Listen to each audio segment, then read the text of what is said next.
So many people who come to me share one thing in common. They have problems.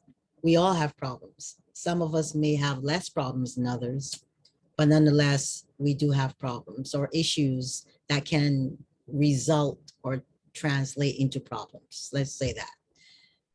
I have yet to meet anyone who doesn't have any problems or any issues, whether it's a personal thing, internal thing, or external thing. Everyone will encounter problems or issues at some point, and the dilemma is not only how do you solve those things, but how do you stop them from reoccurring? Have you discovered that? The answer to that question I just asked, how do you stop the problems or issues from recurring in your life? I could tell you it's very simple. And then, it's like telling someone, use birth control, you don't get pregnant, or, don't put your hand in the fire, you won't get burned. But all those things were told to me and I didn't follow them. I don't know about you. It doesn't matter how much advice you receive. If you're not receptive, if you're not in a place where you want to learn because of somebody else's experience, it makes it difficult for you yourself to understand the value of the information you're receiving.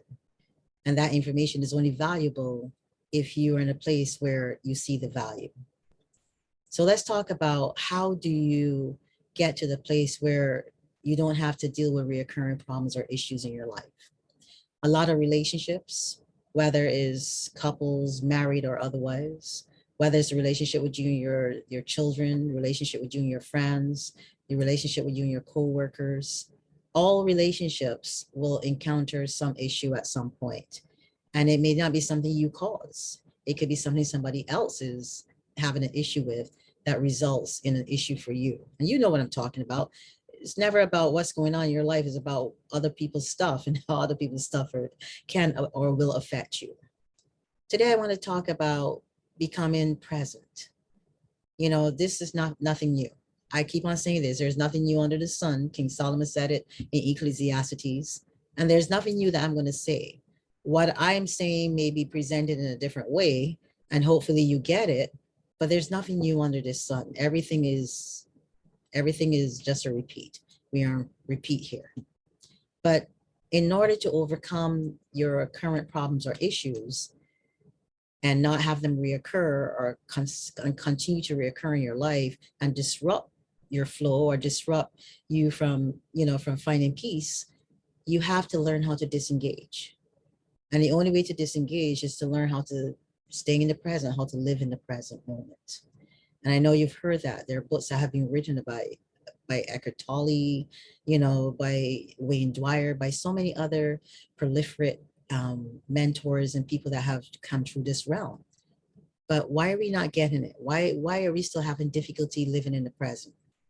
The reason we cannot live in the present is because of all the distractions we have in this earthly realm, whether it be work, whether it be children, whether it be people, whether it be social media, whether it be technology, whether it be money. And those are just some of them, right? Those are some of the things that can result in you not being present, because a lot of people are spending more and more time doing these activities or engaging in these activities because they don't realize that it's really taking time away from the one thing that truly, truly does matter, which is self-development, which is spiritual development, which is you understanding who you are. And I've said it so many times in my other videos. If you don't understand who you are, it makes it really difficult to understand others or to interact or deal with other people, their emotions, their problems, their issues. If you yourself are not in the place where you're at peace, where you yourself don't know how to, just what they say these days, wusa. If you can't do that, how can you help somebody else wusa, right? So I want to talk about how important it is to stay in the present. And staying in the present for me means going off somewhere by myself, enjoying my quiet time. Not that I don't enjoy people or I don't like spending time with people, but there's a time for everything under the sun. King Solomon also said that in Ecclesiastes chapter 3. And what he meant is there's a time for you to unwind and a time for you to engage. When you're engaging, you're engaging. But when you're unwinding, you should put all your effort and energy into that as well. Walking, just listen to music, your favorite music, just spending time alone and digesting your thoughts and trying to unravel your thoughts, introspection, contemplation, meditation, trying to understand and silence the voice that has interrupted your own internal voice, the voice that stops you from hearing reason, the voice that stops you from being reason. How many times have you been unreasonable? Come on now, tell the truth. Because you're so wrapped up in the chaos of the moment or the distractions around you that you yourself have become this chaotic being that is responding and reacting to the chaos instead of disengaging from the chaos and finding that peace that will bring you not only tranquility, but it will allow you to traverse this realm and help others as well. Have I arrived? Come on. No, I have not. I'm still growing, and I'm sure there's a lot more growth to be done before I leave this realm. But what I'm saying is, if you can focus on being in the present, and let me give you a perfect example of being in the present. When someone is talking to you, and they're talking about something that's important, because I'm guilty of this, right? Like sometimes, a family member will be talking to me, and my mind is on work. And I can hear I'm responding, but I'm not engaged. I'm not engaged. I'm hearing, I'm responding because I can multitask. My brain is like driving. Your brain is on automatic when you're driving. It doesn't require you to use your mouth or not talk when you're driving. It's the same thing when you're engaging with people and you're not being present. You're not being present because you're distracted. How many of us, when we have financial issues, can say that we really show up, that we are really being present in that moment in a relationship when somebody else is talking to you and saying, and something pouring out their heart? They're telling you, you know what, I'm having a hard day, blah, blah, blah. And in that moment, you're thinking, man, I got to pay this bill tomorrow. Come on. Can any of you relate to that? Man, you know what? I gotta take care of this thing. If I don't take care of it, I'm gonna be, it's gonna be rough.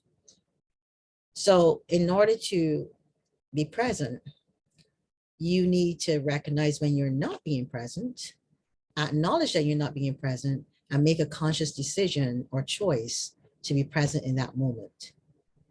That takes a lot of work. It takes a lot of work for you to shut down your internal dialogue, to shut down the external dialogue that is trying to infiltrate your internal dialogue, and then just to focus on what your partner, what the other person is saying, and not make it about you and not take it personally. All of that is about you just allowing yourself to listen and to hear the other person. Because you can listen and sometimes you can not hear. You can listen and you can respond, but maybe you didn't hear. They say it goes in one ear and out the other. That's what I'm talking about. You don't want that when you're talking to the person that you care about or the person that you have that values you, for it to go in and come out. It can really be devastating for you and for the other person, because at some point they think that you don't care. They think you're not interested. They think that you're just showing up half, I don't want to say the word, but half baked maybe. No, we need to learn how to be present. You have to take care of you first. The journey in this realm, in any relationship, is not just about the collective coming together. It's about you individualistically arriving at a place where you understand that you are 50% accountable in any relationship. You don't have to be all the way accountable, but you have to take accountability for your part in it. And if you're not present, then that decreases your level of accountability. That stops, that already is eating away at your 50%. So if you're just showing up 10%, you're doing the other person a disservice, because that person either has to carry you all the way and carry the other percent that you're not meeting and absorb that, or you're just not being effective at what you're supposed to be doing. Stop, listen, and just pay attention to your spirit. Take time out. You cannot go through this world allowing technology, social media, money, family, people, or things to distract you to the point where you cannot hear your own voice. It is time for us to plug back in, plug back into reason, plug back into spirit, so that we are able to help other people around us find peace and also find the solutions that they're looking to come to us for. We can't provide a solution for others if we cannot solve our own problem. My name is Ingrid Felton. I hope that this gave you some nugget, some little something that you can hold on to and carry with you throughout the week or throughout the month. You know, I spend a lot of time trying to be present. It is not easy. It takes practice. And you can't really practice with the distraction, so you have to practice away from the distractions. But I want you to find that place where you can be present. And if you're present, then you can truly be in a place where you're actively listening, and where you're hearing the other person speak when they're speaking. And also when the other person is asking you for help, you can actually hear. You can hear not just what by the words they're saying, but you can hear because you're actively paying attention. When you walk through that door and you're distracted, take a second. Take a second to breathe. Take a second to collect yourself. Find a little, some people go to the restroom. Find some place where you can just debrief a little bit. And then when you show up in a space where you've decided, I'm present, I'm here, and I'm listening. My name is Ingrid Felton. Thank you as always for showing up and supporting me with my YouTube videos. Thank you for your subscriptions. Thank you for liking the videos and your comments. And as always, continue to keep on supporting me so that I can show up and help you, hopefully in the areas that you need help in. Bye.